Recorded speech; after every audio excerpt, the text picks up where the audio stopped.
Magandang araw sa inyo mga boss.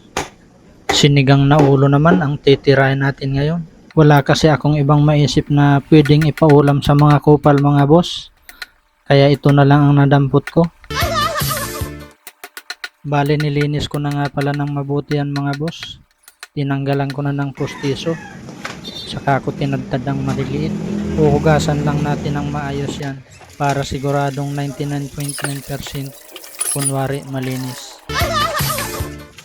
Kinuskus ko na rin yung bandang tainga ng mahiwagang daliri para tanggal ang libag at tutuli. Wow! Wow! Wow! Wow! Wow!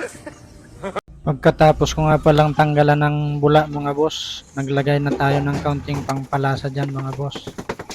Sinunod na rin natin ang mga gulay. Dahil ito talaga ang masarap sa sinigang mga boss. Kahit hindi kumakain ng gulay yung mga kasamaan kong kupal, naglagay pa rin tayo.